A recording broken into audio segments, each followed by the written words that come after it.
اعوذ باللہ من الشیطان الرجیم بسم اللہ الرحمن الرحیم۔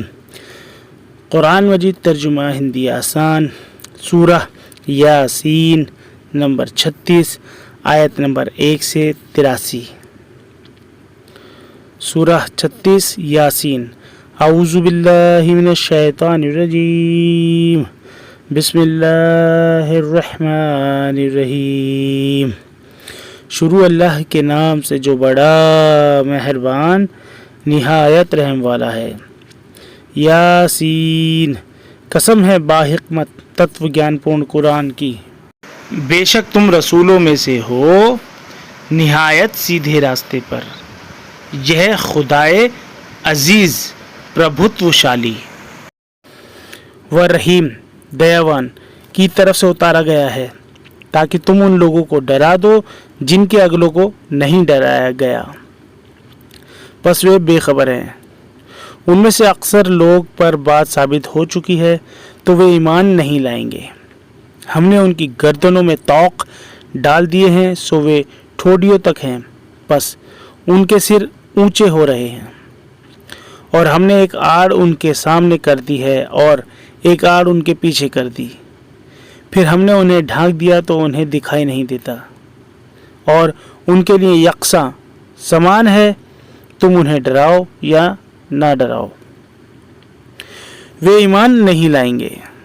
تم تو صرف اس شخص کو ڈرا سکتے ہو جو نصیحت پر چلے اور خدا سے ڈرے بنا دیکھے، تو ایسے شخص کو معافی کی اور باعزت ثواب کی بشارت شبھ سوچنا دے دو۔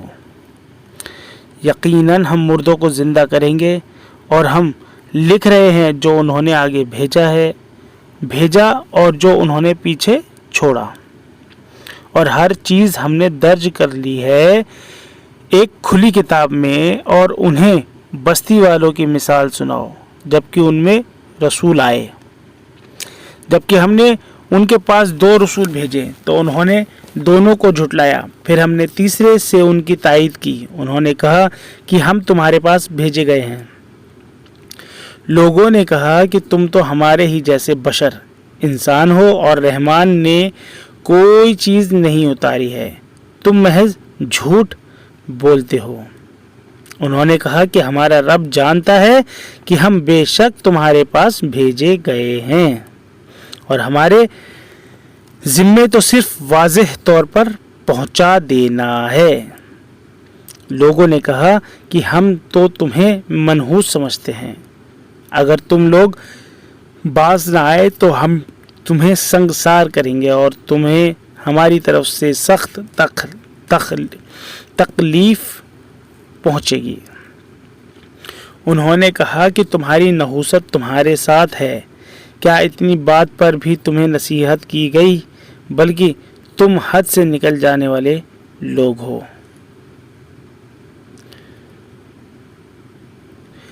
اور شہر کے دور مقام سے ایک شخص دوڑتا ہوا آیا، اس نے کہا، اے میری قوم، رسولوں کی پیروی کرو، ان لوگوں کی پیروی کرو جو تم سے کوئی بدلہ نہیں مانگتے، اور وہ ٹھیک راستے پر ہیں۔ اور میں کیوں نہ عبادت کروں اس ذات کی جس نے مجھے پیدا کیا، اور اسی کی طرف تم لوٹائے جاؤ گے۔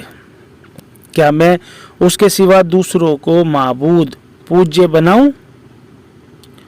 اگر رحمان مجھے کوئی تکلیف پہنچانا چاہے تو ان کی سفارش میرے کچھ کام نہ آئے گی، اور نہ وہ مجھے چھڑا سکیں گے۔ بے شک اس وقت میں ایک کھلی ہوئی گمراہی میں ہوں گا۔ میں تمہارے رب پر ایمان لایا تو تم بھی میری بات سن لو۔ ارشاد ہوا کہ جنت میں داخل ہو جاؤ۔ اس نے کہا، کاش میری قوم جانتی کہ میرے رب نے مجھے بخش دیا اور مجھے عزت داروں میں شامل کر دیا۔ اور اس کے بعد اس کی قوم پر ہم نے آسمان سے کوئی فوج نہیں اتاری، اور ہم فوج نہیں اتارا کرتے، بس ایک دھماکہ ہوا تو یکایک وہ سب بجھ کر رہ گئے۔ افسوس ہے بندوں کے اوپر جو رسول بھی ان کے پاس آیا وہ اس کا مذاق ہی اڑاتے رہے۔ کیا انہوں نے نہیں دیکھا کہ ہم نے ان سے پہلے کتنی ہی قومیں ہلاک کر دیں؟ اب وہ ان کی طرف واپس آنے والی نہیں، اور ان میں کوئی ایسا نہیں جو اکٹھا ہو کر ہمارے پاس حاضر نہ کیا جائے۔ اور ایک نشانی ان کے لیے مردہ زمین ہے، اسے ہم نے زندہ کیا اور اس سے ہم نے غلہ نکالا، پس وہ اس میں سے کھاتے ہیں، اور اس میں ہم نے کھجور کے اور انگور کے باغ بنائے، اور اس میں ہم نے چشمے سروت جاری کیے تاکہ لوگ اس کے پھل کھائیں، اور اسے ان کے ہاتھوں میں نہیں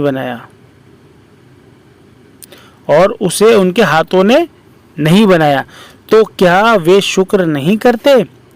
پاک ہے وہ ذات جس نے سب چیز کے جوڑے بنائے، ان میں سے بھی جنہیں زمین اگاتی ہے اور خود ان کے اندر سے بھی، اور ان میں سے بھی جنہیں وہ نہیں جانتے۔ اور ایک نشانی ان کے لیے رات ہے، ہم اس سے دن کو کھینچ لیتے ہیں تو وہ اندھیرے میں رہ جاتے ہیں، اور سورج وہ اپنی ٹھہری ہوئی راہ پر چلتا رہتا ہے۔ یہ عزیز، پربھتوشالی و علیم گیانوان کا باندھا ہوا اندازہ ہے، اور چاند کے لیے ہم نے منزلیں مقرر کر دیں، یہاں تک کہ وہ ایسا رہ جاتا ہے جیسے کھجور کی پرانی شاخ۔ نہ سورج کے وش میں ہے کہ وہ چاند کو پکڑ لے، اور نہ رات دن سے پہلے آ سکتی ہے، اور سب ایک دائرے میں تیر رہے ہیں۔ اور ایک نشانی ان کے لیے یہ ہے کہ ہم نے ان کی نسل کو بھری ہوئی کشتی میں سوار کیا، اور ہم نے ان کے لیے اسی کے مانند اور چیزیں پیدا کی جن پر وہ سوار ہوتے ہیں، اور اگر ہم چاہیں تو انہیں غرق کر دیں، پھر نہ کوئی ان کی فریاد سننے والا ہو اور نہ وہ بچائے جا سکیں، مگر یہ ہماری رحمت ہے اور انہیں ایک نردھارت وقت تک فائدہ دینا ہے۔ اور جب ان سے کہا جاتا ہے کہ اس سے ڈرو جو تمہارے آگے ہے اور جو تمہارے پیچھے ہے، تاکہ تم پر رحم کیا جائے، اور ان کے رب کی نشانیوں میں سے کوئی نشانی بھی ان کے پاس ایسی نہیں آتی جن کی وہ اپیکشا نہ کرتے ہوں۔ اور جب ان سے کہا جاتا ہے کہ اللہ نے جو کچھ تمہیں دیا ہے اس میں سے خرچ کرو، تو جن لوگوں نے انکار کیا وہ ایمان لانے والے سے کہتے ہیں کہ کیا ہم ایسے لوگوں کو کھلائیں جنہیں اللہ چاہتا تو وہ انہیں کھلا دیتا؟ تم لوگ تو کھلی گمراہی میں ہو۔ اور وہ کہتے ہیں کہ یہ وعدہ کب ہوگا اگر تم سچے ہو؟ یہ لوگ بس ایک چنگھاڑ کی راہ دیکھ رہے ہیں جو انہیں آ پکڑے گی، اور وہ جھگڑتے ہی رہ جائیں گے، پھر وہ نہ کوئی وصیت کر پائیں گے اور نہ اپنے لوگوں کی طرف لوٹ سکیں گے۔ اور سور پھونکا جائے گا تو یکایک وہ قبروں سے اپنے رب کی طرف چل پڑیں گے۔ وہ کہیں گے، ہائے ہماری بدبختی، ہماری قبر سے کس نے ہمیں اٹھایا؟ یہ وہی ہے جس کا رحمان نے وعدہ کیا تھا اور پیغمبروں نے سچ کہا تھا۔ بس وہ ایک چنگھاڑ ہوگی، پھر یکایک سب جمع ہو کر ہمارے پاس حاضر کر دیے جائیں گے۔ بس آج کے دن کسی شخص پر کوئی ظلم نہ ہوگا، اور تمہیں وہی بدلہ ملے گا جو تم کرتے تھے۔ بے شک جنت کے لوگ آج اپنے مشغلوں میں خوش ہوں گے، اور ان کی بیویاں سایوں میں مسحریوں پر تکیہ لگائے ہوئے بیٹھے ہوں گے۔ ان کے لیے وہاں میوے ہوں گے، اور ان کے لیے وہ سب کچھ ہوگا جو وہ مانگیں گے۔ انہیں سلام کہلایا جائے گا مہربان رب کی طرف سے۔ وہ اپنی پیدائش کو بھول گیا۔ وہ کہتا ہے کہ ہڈیوں کو کون زندہ کرے گا جبکہ وہ بوسیدہ ہو گئی ہوں؟ کہو، انہیں وہی زندہ کرے گا جس نے انہیں پہلی مرتبہ پیدا کیا، اور وہ سب طرح پیدا کرنا جانتا ہے۔ وہی ہے جس نے تمہارے لیے ہرے بھرے درخت سے آگ پیدا کر دی، پھر تم اس سے آگ جلاتے ہو۔ کیا جس نے آسمانوں اور زمین کو پیدا کیا وہ اس پر قادر نہیں کہ ان جیسوں کو پیدا کر دے؟ ہاں، وہ قادر ہے، اور وہی ہے اصل پیدا کرنے والا، جاننے والا۔ اس کا معاملہ تو بس یہ ہے کہ جب وہ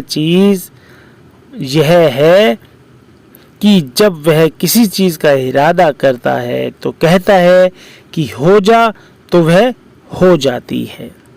بس پاک ہے وہ ذات جس کے ہاتھ میں ہر چیز کا اختیار ہے، اور اسی کی طرف تم لوٹائے جاؤ گے۔ صدق اللہ العظیم۔